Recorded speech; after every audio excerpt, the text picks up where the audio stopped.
James Lee Baker was the special investigative agent at the USP Marion for part of the 23 years I was a guard there. He did not have a very high regard for me or any of my co-workers. To quote him, he said, quote, "Just my experience with that wannabe prison bunch of name-tag tough guys. I was rolled from Terre Haute when Klutz and Hoffman went down. Ya effing wannabes," unquote. He also claimed that there was no honor at USP Marion, and he made some of the guards cry when he talked to him, when he was an investigator. Since I'm one of the people he was talking about, I can make no comment about myself, but I disagree with him about my coworkers. Today, SIA James Lee Baker is a convicted federal felon. This is a sad story about how that prosecution came about.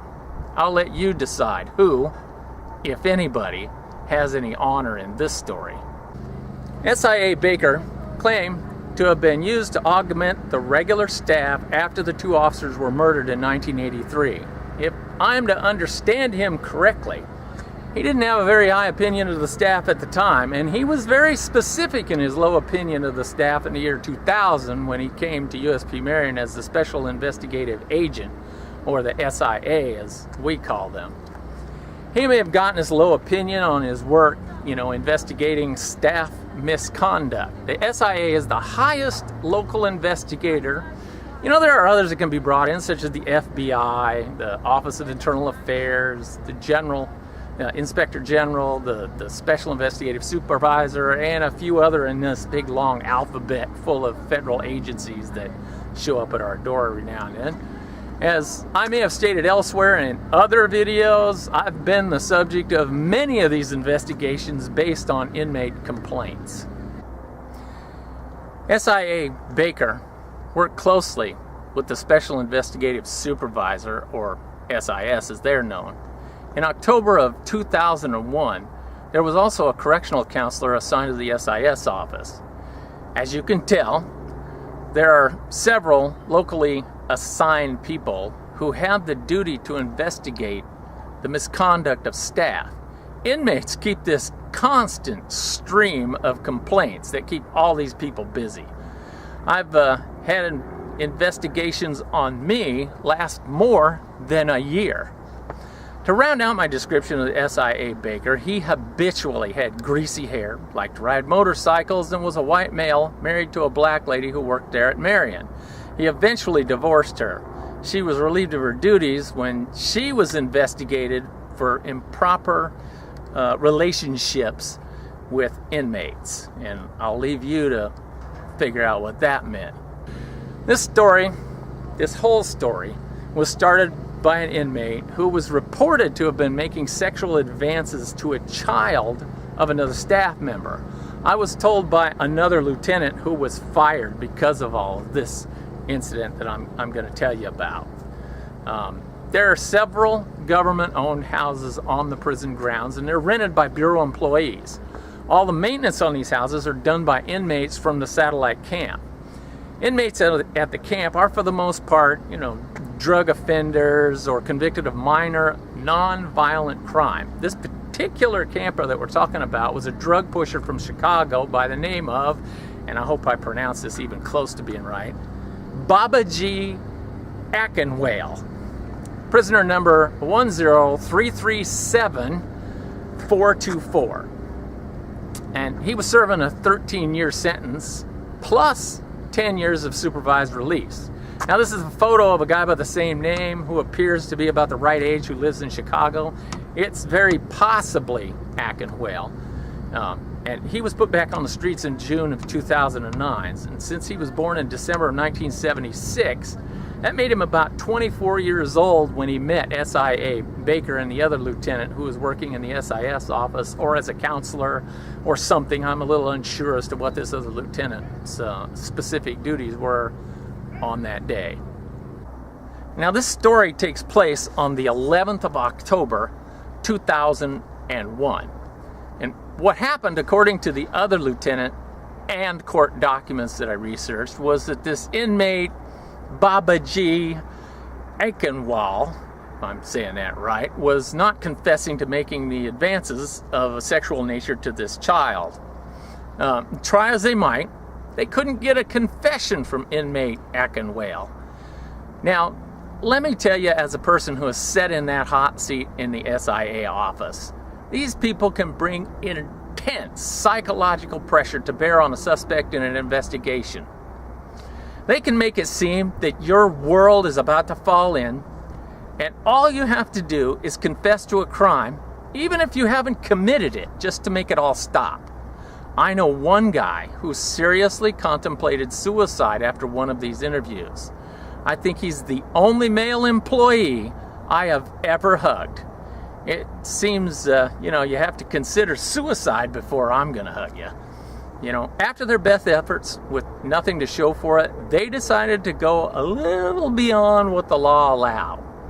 So they beat him and, kneed him in the groin and choked him with their hands. I have no idea if he confessed after this series of beatings or not, but I do know he complained of this unlawful treatment. Now, according to the other lieutenant, a counselor squealed on, what the two of them did, and an investigation ensued, and the two lieutenants found themselves on the hot seat. Now, let me stop right here, and we'll have a little aside about violence in prison. In Marion at the time, the level of violence was at unprecedented levels. If you compared what was going on in the BOP at large. Now, we had just had our mission changed from a level 6 Supermax down to a medium sex offender facility. And the staff at the time was used to solving problems with violence. It was not unusual for me to strike an inmate one or more times in a week. There were constant fights that we had to break up. Inmates attempted to or did assault staff as a matter of routine. So it was conceivable that these two supervisors had seen the rank and file staff, strike, knee in the groin, choke inmates in their presence for all kinds of reasons. The one lieutenant said he did nothing that he hadn't seen others do. He felt he was singled out. And I agree with him. I think he was singled out. SIA James Lee Baker, he had an arrogant attitude, and he was the kind of guy who bragged about destroying the career of not only the line staff like me, but as people as high up as an associate warden at Lompoc, California.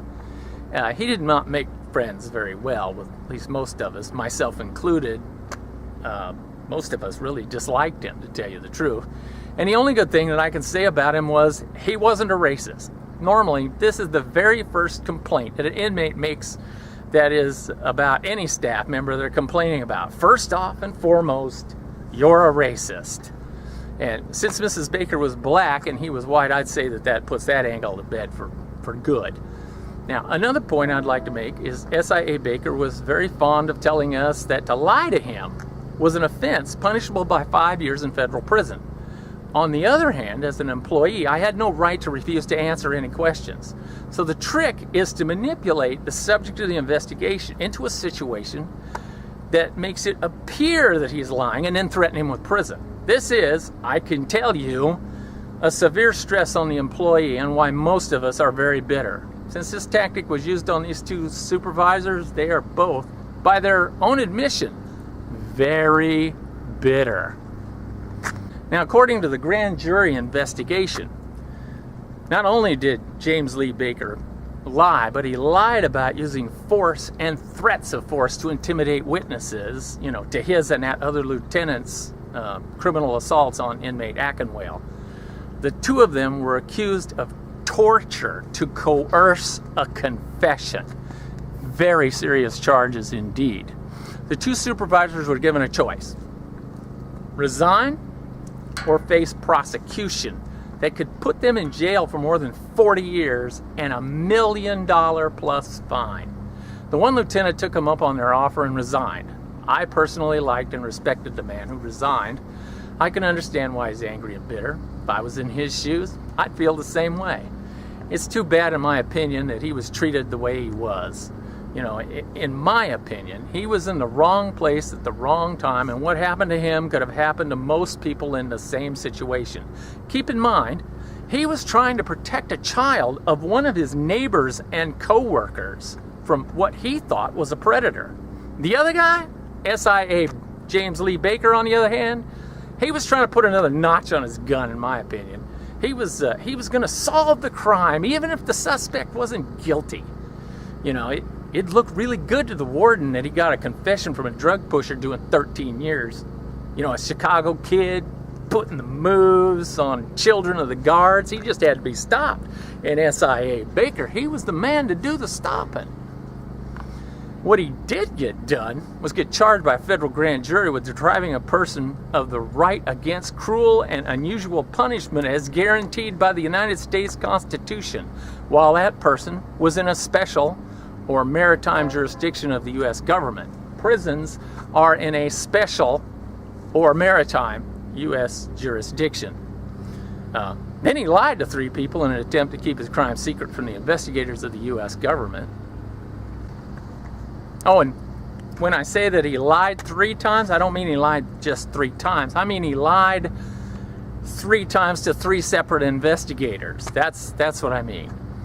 Now, he could have been sent to prison for 40 years, and it looked like, you know, he was going to be convicted and sent to prison. He changed his tune. He decided not to fight it, but make a plea deal with the government in an attempt to stay out of prison. He pled guilty to the lesser offense of witness tampering. In exchange for his guilty plea, Baker was sentenced to a $300 fine, 6 months of home confinement, and 2.5 years of probation.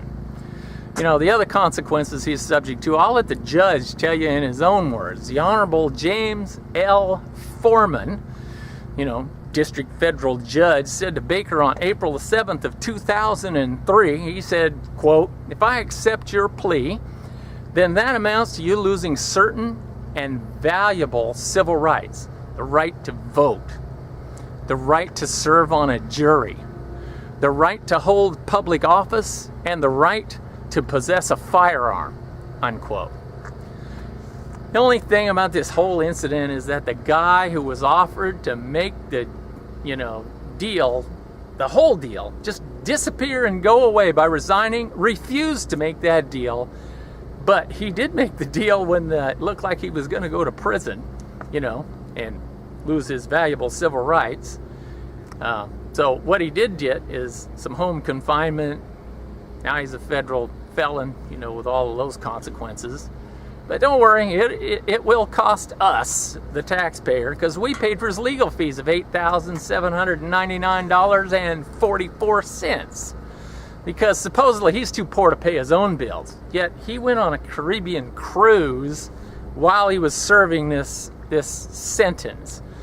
You know, he had to post a bond when he first got arrested, but what it was is he signed a promissory note. In other words, he promised that if he didn't keep his promise to show up in court, he ran away, went on the lam, that he promised, I guess, to mail them a check or something. He didn't actually have to post any real bond. You know, if you like this video, hit the like button down there, will you? And would it kill you to subscribe?